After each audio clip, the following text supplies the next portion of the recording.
ഒരുപാട് പേര് നമ്മളോട് കമൻറ്റ് സെക്ഷനിൽ ചോദിക്കാറുണ്ട്, നമുക്ക് സിമ്പിളായിട്ട് എല്ലാ കേക്കിനും യോജിക്കുന്ന ഒരു വാനില സ്പഞ്ച് കേക്ക് കാണിക്കാൻ പറ്റുമെന്ന്.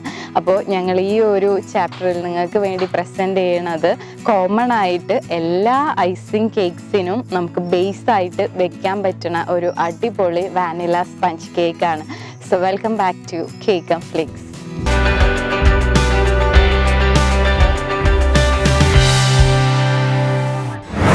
അപ്പോൾ ആദ്യം തന്നെ നമ്മൾ ഒരു 150 ഗ്രാം ഫ്ലോറ് എടുക്കുക, ഒരു വലിയ ബൗളിലോട്ട് അതിനിട്ട് കൊടുക്കാം. അതിനുശേഷം ഒരു 6 ഗ്രാം ബേക്കിംഗ് പൗഡർ ഇതിലോട്ട് ആഡ് ചെയ്യാം. ഒരു വിസ്ക് വെച്ചിട്ട് നന്നായിട്ട് അതിനെ ഒന്ന് മിക്സ് ചെയ്തെടുക്കാം. മിക്സ് ചെയ്തതിന് ശേഷം നമുക്കിതിനൊന്ന് മാറ്റി വയ്ക്കാം. അപ്പോൾ നമ്മളൊരു ബീറ്റർ എടുത്തിട്ട് അതിലോട്ട് ഒരു 3 എഗ് വൈറ്റ് ചേർത്ത് കൊടുക്കാം.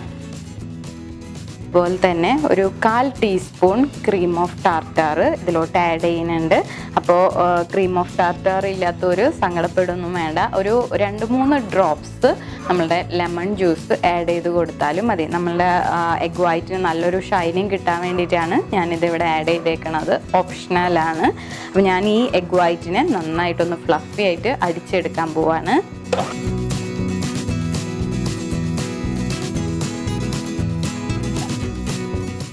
അപ്പോൾ ഇവിടെ നമ്മളുടെ എഗ് വൈറ്റ്സ് നന്നായിട്ട് ഫ്ലഫി ആയിട്ട് അടിഞ്ഞു വന്നിട്ടുണ്ട്. അപ്പോൾ നമുക്ക് ഇനി ഇതിനൊന്ന് മാറ്റി വയ്ക്കാം. അപ്പോൾ ഇനി നെക്സ്റ്റ് നമ്മൾ ഈ സെയിം ബീറ്റർ വെച്ചിട്ട് തന്നെ ഞാൻ എന്താ ചെയ്യാൻ പോകണമെന്ന് വെച്ചാൽ, നമ്മൾ നേരത്തെ മുട്ടയുടെ വെള്ളം അടിച്ചു വെച്ചിട്ടുണ്ടായിരുന്നു, അതിൻ്റെ തന്നെ മഞ്ഞ ഞാൻ ഇതിലോട്ട് ആഡ് ചെയ്യാണ്. അപ്പോൾ ഇനി ഞാൻ ബീറ്റിംഗ് സ്റ്റാർട്ട് ചെയ്യാണ്.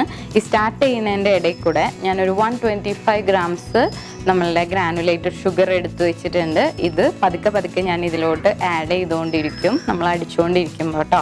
ഞാൻ സ്റ്റാർട്ട് ചെയ്യാണ്.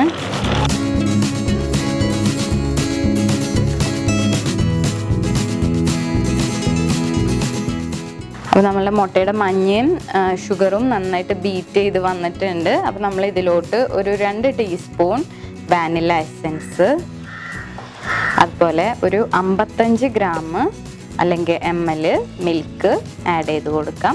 നന്നായിട്ടൊന്ന് ബീറ്റ് ചെയ്യാം.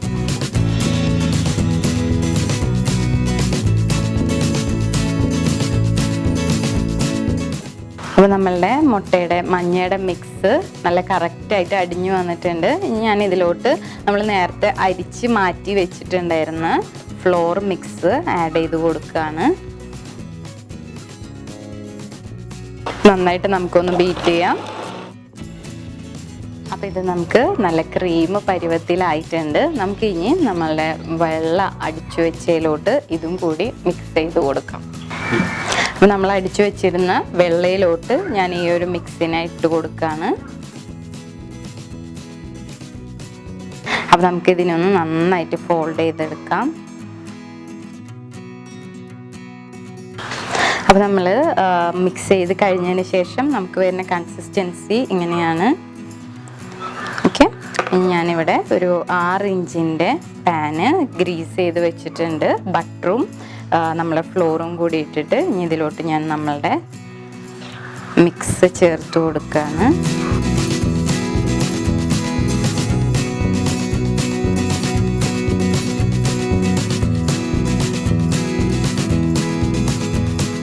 തട്ടി കൊടുക്കാം. ഇനി നമുക്കിതിനൊന്ന് 150 ഡിഗ്രി സെൽഷ്യസിൽ 25 to 30 മിനിറ്റ്സ് ബേക്ക് ചെയ്യാം. അപ്പോൾ നമ്മളുടെ വാനില കേക്ക് ഇവിടെ നന്നായിട്ട് ബേക്ക് ചെയ്ത് വന്നിട്ടുണ്ട്. കണ്ടോ, ഇതിൻ്റെ ഫ്രണ്ട് ഭാഗം അധികം ബ്രൗണിഷ് കളറൊന്നും ആവില്ല. നമ്മൾ റെസിപ്പി അങ്ങനത്തെയാണ്. നമുക്ക് ഒരു ക്രീമിഷ് ഷെയ്ഡിൽ തന്നെ മേൽഭാഗമൊക്കെ നിൽക്കുള്ളൂ. പിന്നെ നമുക്ക് മേൽഭാഗം അങ്ങനെ പൊട്ടിപ്പോവൊന്നും ചെയ്യില്ല. കറക്റ്റ് റെസിപ്പി ആയതുകൊണ്ടാണ് നമുക്ക് അങ്ങനെ പൊട്ടിപ്പോവാണ്ട് നല്ല ഭംഗിയിലൊക്കെ കിട്ടുന്നത്. അപ്പോൾ നമുക്ക് ഇനി ഇതിന് വേണമെങ്കിൽ ഡിസൈൻ ചെയ്യാം, നിങ്ങൾക്ക് വേണമെങ്കിൽ ടീയുടെ കൂടെ ഒക്കെ കഴിക്കാം, എങ്ങനെ വേണമെങ്കിലും ചെയ്യാം. എല്ലാ ഐസിങ് കേക്കിൻ്റെ ഒപ്പം മാച്ചായി വരുന്ന ഒരു വാനില കേക്കാണ് നമ്മൾ ഇന്ന് ചെയ്തേക്കണത്. അപ്പോൾ നമ്മളെ റെസിപ്പി എല്ലാവർക്കും ഇഷ്ടപ്പെട്ടു എന്ന് വിശ്വസിക്കുകയാണ്. എല്ലാവരും ട്രൈ ചെയ്ത് നോക്കുക. അതുപോലെ തന്നെ നമ്മളെ ചാനലിൽ ഇനി സബ്സ്ക്രൈബ് ചെയ്യാത്തവർ ഒന്ന് സബ്സ്ക്രൈബ് ചെയ്ത് വിടാം. പിന്നെ നമ്മളെ വീഡിയോസൊക്കെ ഇഷ്ടപ്പെടുകയാണെന്നുണ്ടെങ്കിൽ നിങ്ങളുടെ വിലയേറിയ ലൈക്കും അതുപോലെ തന്നെ കമൻസും ഞങ്ങൾക്ക് തരാൻ മറക്കാണ്ടിരിക്കുക. അപ്പോൾ ഇനിയും നല്ല ഒരുപാട് വീഡിയോസുമായിട്ട് ഇനിയും നമുക്ക് കാണാം. Until then, take care. Bye bye.